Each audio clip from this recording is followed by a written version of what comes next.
여러분, 여기에서 은혜는 우리가 이렇게 신약 성경에서 말하는 무조건적인 은혜를 이야기하지 않아요. 이거 선물과 같은 하나님께서 그냥 이렇게 주시는 그런 은혜를 이야기하는 게 아니에요. 그래서 신약 성경에 그걸 카리스라고 그러는데, 여기에서는 은혜를 어떻게 번역을 했냐면 이게 헤세드예요. 헤세드 단어는 여러 가지 뜻을 가지고 있어요.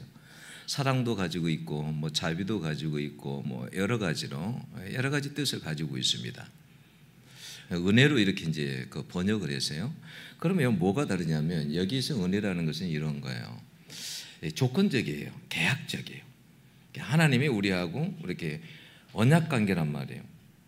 그래서 이 언약을 지키면 내가 너에게 내가 천대까지 은혜를 주겠다, 이 말이에요.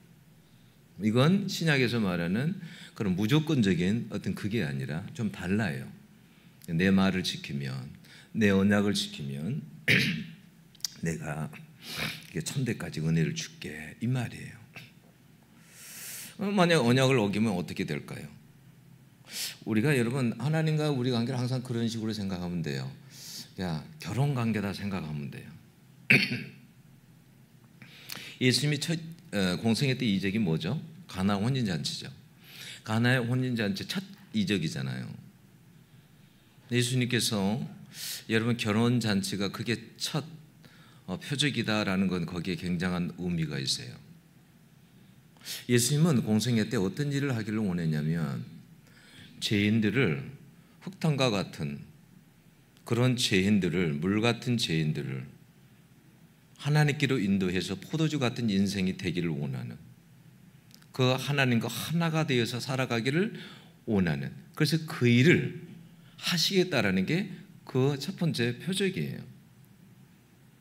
여러분, 하나님은 그래요. 뭐냐면 늘 언제나 성경에 보면 우리는 무서운 하나님으로 기억하지만 어떨 땐 심판하시고 막 무섭게 하시고 이런 하나님으로 기억하지만, 사실은 하나님의 성품은 그렇지 않아요. 하나님은요, 정말 은혜 주시기를 기뻐하시는 분이에요.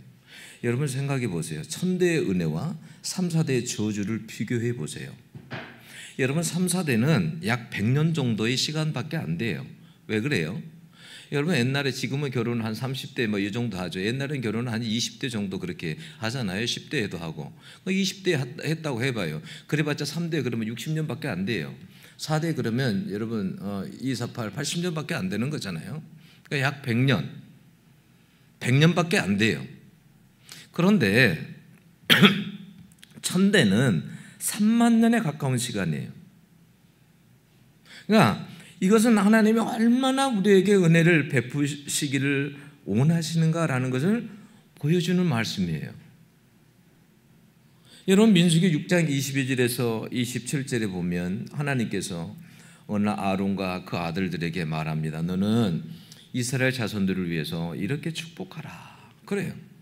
그러면서 그 중에 하나가 뭐냐면, 여호와는 그의 얼굴을 내게 비추사 은혜 베푸시기를 원하며, 하나님은 은혜를 베푸시기를 원한다라는 거예요.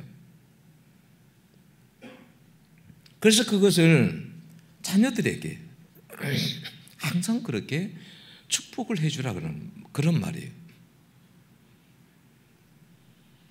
여러분, 하나님은 사실 죄를 지은 인간들에게도 은혜를 주시는 분이잖아요. 하에게도 여러분 숨어 있을 때, 나뭇잎으로 가질 때 여러분 짐승을 죽여서 가죽옷을 입혀주신 분이 하나님이시고, 여러분 또 가인이 아벨을 죽였었을 때 살인자가 됐잖아요.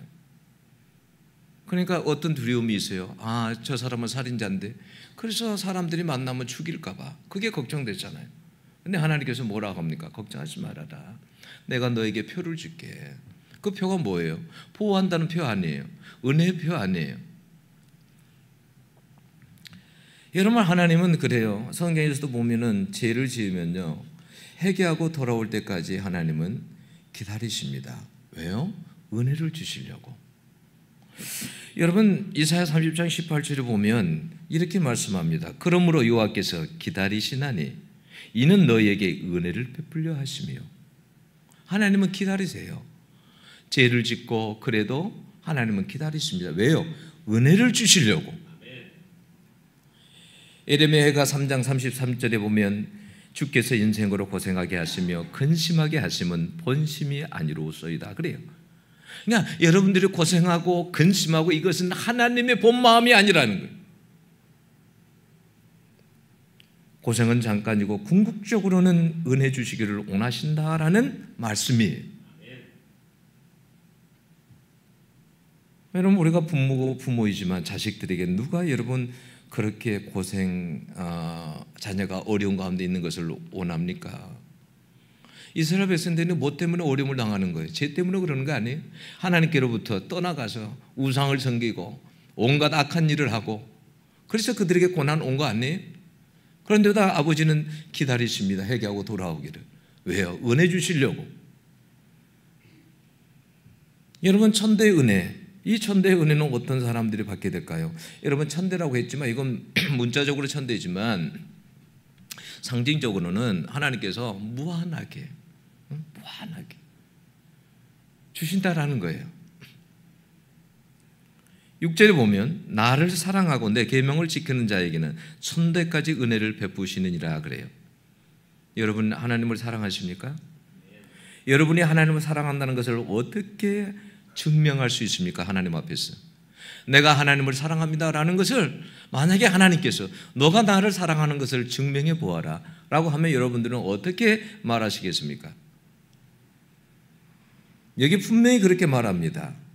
여러분, 나를 사랑하고 내 계명을 지키는 자에게는 천대까지 은혜를 베푼다. 사랑한다는 것은 뭐냐면요, 계명을 지키는 거예요. 다시 말하면 말씀에 순종하는 삶을 살아가는 것입니다. 여러분, 성경에 그렇게 나와 있어요. 여러분, 요한복음 요한 1세 5장 3절 이렇게 되어 있어요. 하나님을 사랑하는 것은 이것이니 우리가 그의 계명들을 지키는 것이라 이렇게 되어 있어요. 그런데 요한복음 14장 15절에는 너희가 나를 사랑하면 나의 계명을 지키라 그래요. 요한복음 14장 21절에 나의 계명을 가르치고 지키는 자라야 나를 사랑하는 자니 그래요. 요한복음 14장 23절에는 예수님께서 대답하여 이르시되 사람이 나를 사랑하면 내 말을 지키리니 그래요. 요한복음 14장 24절에는 나를 사랑하지 아니하는 자는 내 말을 지키지 아니하나니 그랬어요. 그러니까 결국은 뭐냐면 하나님을 사랑한다라는 것은 하나님의 말씀을 지키고 순종하고 살아가는 것이 하나님을 사랑하는 것이. 입술로만 여러분 내가 하나님 사랑합니다. 그래 너가 나를 사랑하지. 하나님은 그걸 인정하지 않아요. 요한일서 4장 20절에 보면 이렇게 돼요. 누구든지 하나님을 사랑하노라 하고 그 형제를 미워하면 이는 거짓말하는 자니 그랬어요. 여러분, 형제는 미워하는데 다른 사람들은 미워하는데 내가 하나님을 사랑한다고 그래. 그러면 하나님은 그건 너 거짓말이야 그런다라는 거예요. 너 거짓말이야. 왜 그러냐면 여러분, 하나님은 성경에 보면 어떻게 해요? 서로 사랑하라. 형제를 다 사랑하라고 그랬잖아요. 이웃을 사랑하라 하고. 그런데 만약에 그렇지 않았을 때는 그 말씀을 어기는 거잖아요. 그러면 그게 하나님을 사랑하는 것이 아니다라는 거예요. 나는 사랑한다라고 하지만 이런 말씀에 순종하는 사람이 하나님을 사랑하는 자입니다. 이러한 사람에게 무한한 은혜를 주시겠다라고 이렇게 말씀합니다. 여러분, 하나님은 이스라엘 백성들에게 십계명의 말씀을 주셨습니다. 4, 5절에 오늘 주신 말씀을 보면 우상을 만들지 말며 그것들에게 절하지 말고 섬기지 말라 그랬어요. 우상을 만들지 말래요. 그러면서 하나님은 뭐라고 하냐면 나는 너희들이 만약에 내 백성이 됐는데 나하고 언약을 맺었는데 만약에 너희들이 우상을 섬기면 나는 질투할 것이야. 나는 미워할 것이야. 3, 4대까지 너희들은 저주를 받을 것이다. 하나님은 여러분 질투하는 하나님이십니다. 어떤 사람 우리 하나님도 질투하시는가? 이것은 인간의 언어를 통해서 자기 백성이 우상을 숭배할 때 하나님이 얼마나 싫어하시는가를 알게 하시는 거예요. 여러분, 질투 잘 알잖아요. 질투가 얼마나 무서운지 알죠. 여러분, 질투는 살인으로 이어집니다. 여러분, 왜 가인이 아벨을 죽였습니까? 시기 질투 때문에 그런 거 아니에요? 자기 예배는 안 받고 아벨이 예배를 받으니까 시기 질투한 거 아닙니까? 여러분, 왜 사울이 다윗을 그렇게 미워하고 왜 그렇게 다윗을 죽이려고 했습니까? 그것도 여러분 마찬가지예요. 시기 때문이에요. 질투 때문이에요. 응? 사울은 천천히요 다윗은 만만이다. 사람들이 그러니까요. 그때부터 미워한 거 아니에요. 여러분 왜 장로들과 여러분 대제사장들이 예수님을 죽이려고 했습니까? 여러분 그게 시기 때문이에요. 질투 때문이에요. 그들이 차지해야 될 인기를 자리를 우리 주님이 차지하니까 시기하고 질투한 거예요.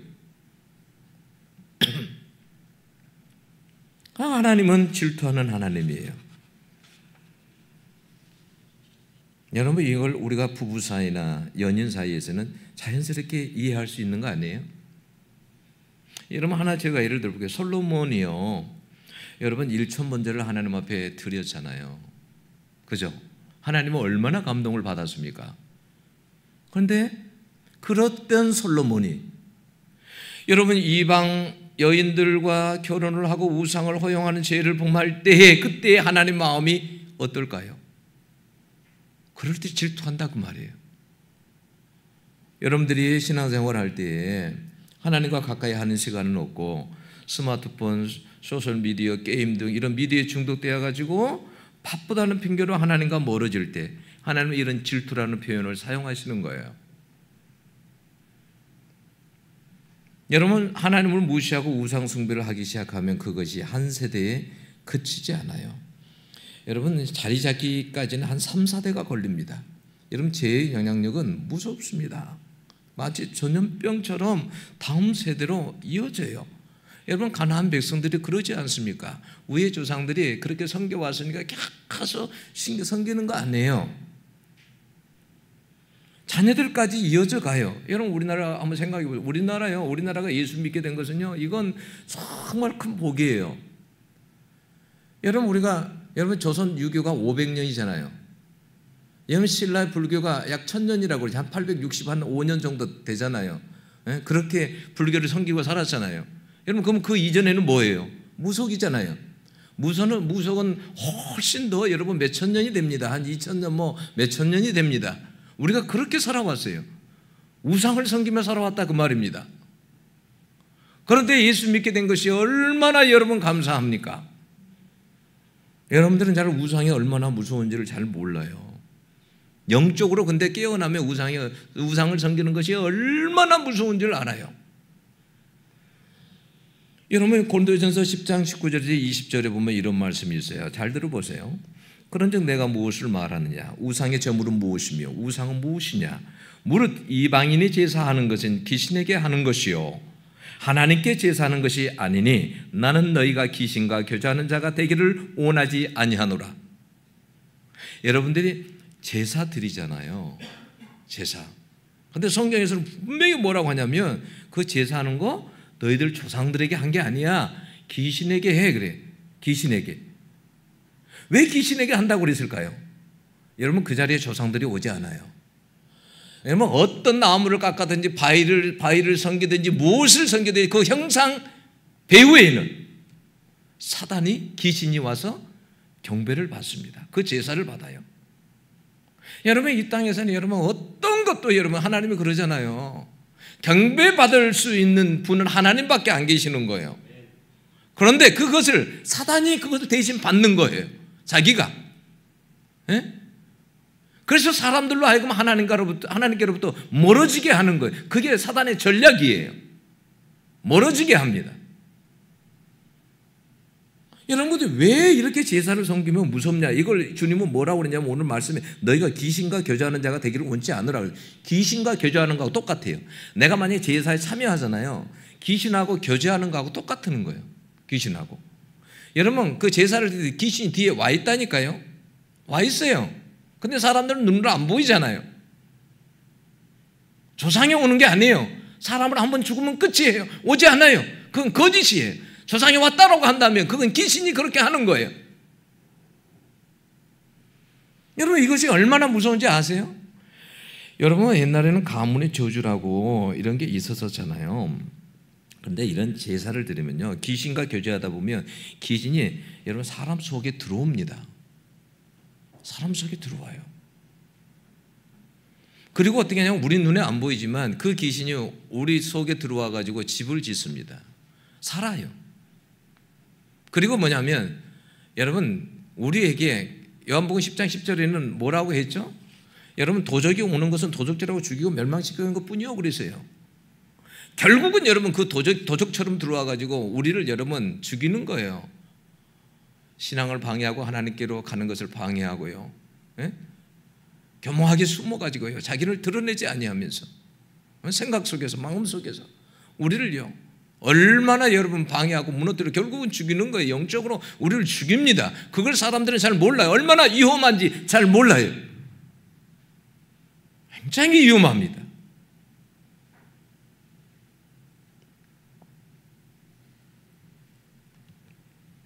그래서 하나님은 뭐냐면 이런 우상을 섬기지 말라라는 거예요.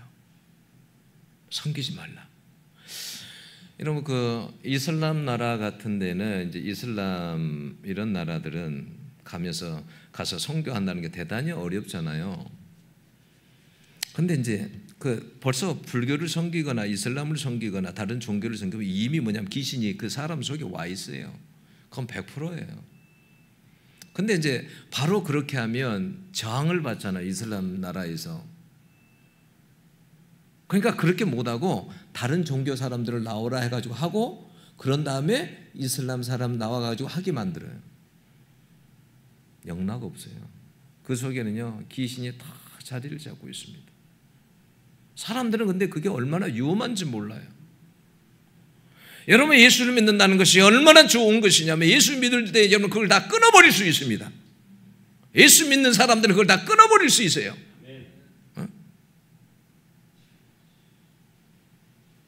근데요 그렇지 않으면요 그 영이 가운데 있습니다. 사람 가운데 와서 거해요. 얼마나 무서운지 오래되면요 여러분 저는 그런 사역을 많이 해봤잖아요. 오래되면요 집을 지어요. 단단하게 그 속에서 집을 짓습니다. 살아요. 잘 안 나가려고 그래요. 내가 여기 오래 살았는데 여러분들 사는 집 정들죠. 그런 거하고 이 영적으로 얘들도 마찬가지예요. 갈 데가 없다고 그래요. 내가 여기 오래 살았는데 왜 가냐고 그래요. 보내지 말아달라고 그래요. 예수 믿는다는 것이 그렇게 좋은 거예요. 하나님은 우상을 섬기지 말라고 하는 이유가 다 있는 거예요. 응? 여러분들에게 은혜 주시려고.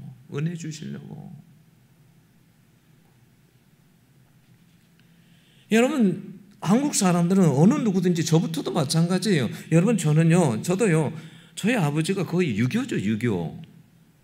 응? 저 어렸을 때 제가 이야기했잖아요. 어머니가 무당을 불러다 구슬했어요. 제가 어느 날 생각해 봤어요. 퍼즐이 다 맞춰주는 거예요. 그때 귀신이 저 안에 들어왔었어요. 여러분 제가 그래서 폐결핵 3번 걸리고 이런 것도 다요. 그 영향이에요. 제가 우리 집에서 가장 약했던 것도 그런 이유예요. 아세요? 그 영향이 얼마나 큰지. 그러나 예수 믿었기 때문에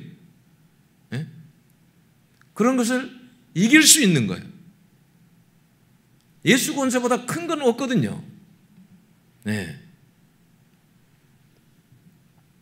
여러분, 근데 우리가 이런 이야기하면 어떤 생각하냐면, 나는 뭐 우상이 형상 안 만드니까 나는 우상하고 거리가 멀지 이런 생각을 해요.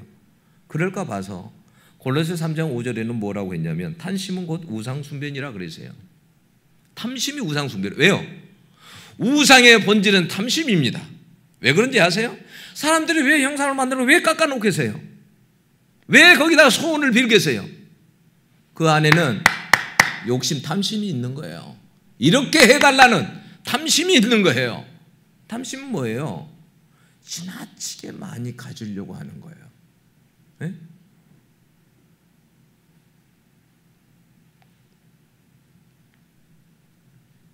근데 4절 보면 너를 위하여 그래요. 4절은 너를 위하여 새긴 우상을 만들지 말고, 그러니까 다 누구를 위해서 만들었다는 거예요? 우리 자신을 위해서 다 만들었다는 거예요. 우리 그 탐심을 위해서 만들었다라는 거예요. 온통 마음이 거기에 가 있어요. 그래서 탐심이 우상이 되는 거예요. 우상을 섬기는 죄하고 탐심은 똑같은 거예요. 우상 숭배 이꼬르 탐심. 제가 이 앞전에 한번 어디를 갔었냐면, 제가 예수를 이렇게 믿어도 정말 제가 채부잣집을 갔는데 채부잣집에 육훈이 있어요. 그래도 예수 믿는 사람으로서 안 믿는 사람이었지만 멋있다라는 생각이 들더라고요. 너무 멋있다. 응? 그게 여러분 채부잣집은 여러분 조선시대 경상북도 경주 채씨 가문으로 12대에 걸쳐 300년 이상을 부귀영화를 누리면서 살았어요. 12대에 걸쳐서 300년 이상을. 그런데 그 육훈 중에 육훈 첫째가 뭐냐면 과객을 후하게 대접하라 그래요. 지나가는 낯선 사람도 정성껏 대접하라는 거예요. 손님 대접대를 인색하게 하지 말라는 거예요. 두 번째, 흉년에 땅을 사지 말라는 거예요. 남이 지금 불행해가지고 어렵게 지금 살고 있는데 그런 것을 남의 불행을 기회로 삼지 말라는 거예요. 가난한 자의 땅을 헐값에 사지 말라는 거예요. 여러분 세 번째는 뭐냐면 벼슬은 진사 이상은 하지 말라 그랬어요. 벼슬은 진사 이상을 하지 말라. 높은 벼슬은 탐하지 말라라는 거예요. 권력을 쫓지 말고 오히려 평면들과 같이 하라. 여러분 진사라는 것은 관직이 아니에요. 문과, 응시, 자격이에요. 그 정도밖에 안 되는 거예요. 근데 욕심내지 말라는 거예요. 그런데 너무. 네 번째는 집안 사람 누구도 흉년에 이웃을 돕지 않으면 종을 주지 말라 그랬어요. 다섯 번째, 재산이 아무리 많아도 만석을 넘기지 말라 그랬어요. 가도한 부의 축적은 탐욕이 된다라는 거예요. 절제하고 검소하게 살아라는 거예요. 여러분 이게 만석이면 여기 상당히 좀 되는 거죠. 만석이 약 1440돈 정도 되거든요. 이 정도. 만약에 금액으로 따지면 꽤 되죠. 많죠. 여섯 번째, 사방, 백리. 그러니까 백리면 약 40kg, 39점 몇 킬로 정도. 40kg예요. 사방 안에 그 백리 안에 굶는 사람이 없게 하라 그랬어요. 얼마나 멋있어요. 여러분 정말 멋있지 않아요? 어떻게 그렇게 많은 재물을 가지고도 이렇게 할 수 있을까? 정말 너무 멋있잖아요. 옛날에 그렇게 살았던 사람인데 저렇게 멋있게 살아갈 수 있을까?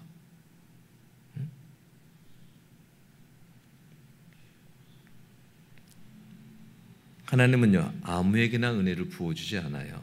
출애굽기 33장 19절을 보면 나는 은혜 줄 자에게 은혜를 주고 그랬어요. 여러분 야곱의 12아들이 있었습니다. 그죠? 그런데 여러분 보세요. 루벤은 장자로 태어났습니다. 그런데 그에게 어떻게 해요? 하나님이 어떻게 장자의 은혜를 주시던가요? 안 줍니다. 장자의 은혜는 여러분 유다나 요셉에게로 갑니다. 왜 그래요? 아버지 첩을 여러분 아버지 첩과 여러분 동침했잖아요. 그러니 무슨 장자의 자격이 있습니까? 은혜 받을 자격이 없는 거죠. 여러분 은혜 받는 사람들의 공통점이 있어요. 그게 뭔지 아세요? 첫 번째는 겸손하다라는 거예요. 겸손합니다. 근데 성경에 보면 그랬어요. 야고보 4장 6절도 보면 교만한 자를 물리치고 겸손한 자에게 은혜를 베푸신다 그랬어요. 겸손해요. 하나님께 은혜를 받은 사람들의 특징 중에 하나는 뭐냐? 다 겸손합니다. 두 번째는 뭐냐면 여러분 믿음이 있어요. 믿음. 그리고 순종이 있고 사랑이 있어요. 여러분 우리가 한번 가만히 생각해 보세요. 노아나 아브라함, 다윗, 모세, 여러분 요셉, 바울 다 한번 생각해 보세요. 이 네 가지를 다 가지고 있어요. 노아 한번 생각해 보세요. 노아는요 하나님께 명령하신 것을 자기에게 명하신 다 준행했다 그랬어요. 여러분 방주 만드는 게 시작을 언제 했는지 모르겠지만 얼마나 걸린지 아세요? 여러분 만약에 방주를 자녀를 낳은 후부터 준비했다고 가정해 보면 약 100년이 걸립니다. 그런데 100년 동안 여러분들 같으면 그렇게 할 수 있겠어요? 할 수 있겠냐고요? 그거 어려운 일이에요. 그런데도 여러분 다 준행했다라고 했어요. 여러분 하나님을 사랑하지 않으면 이렇게 할 수가 없어요. 믿음이 없으면 이렇게 할 수가 없습니다. 어떻게 이런 순종을 할 수 있습니까? 또 그는 하나님과 노아는 이녀 당대에 완전하냐. 그는 하나님과 동행했으며 그래서 그 타락한 시대에, 노아 시대에 많은 사람들이 하나님의 자녀들까지도 다 타락하고 그런 시대에 하나님과 동행했답니다. 그게 쉬운 일입니까? 여러분 아브라함도 마찬가지예요. 아브라함 보면 마찬가지잖아요. 아브라함을 그 갈다에서 부를 때 해도 여러분 순종했잖아요. 순종. 자기 아들도 여러분 바쳤잖아요. 응? 믿음으로. 어떤 믿음이 있었는지 아세요? 하나님께 나에게 바치라고 하는데 지금 없는 가운데서 아들을 주셨는데 이 아들이 없어져도 없는 데서 주셨으니까 주시겠지. 이렇게 생각을 했어요. 그 믿음이었어요. 여러분 생각해보세요. 자기 아들을 얼마나 사랑해, 백세에 낳았는데 얼마나 사랑했겠습니까? 근데 자기가 가장 사랑한 아들보다도 하나님을 더 사랑하기 때문에 아들을 바칠 수 있는 거 아니에요? 여러분 아브라함뿐만 아니라 다윗도 다 마찬가지. 그걸 다 가지고 있어요. 응? 은혜 받을 사람들은 여러분 달라요.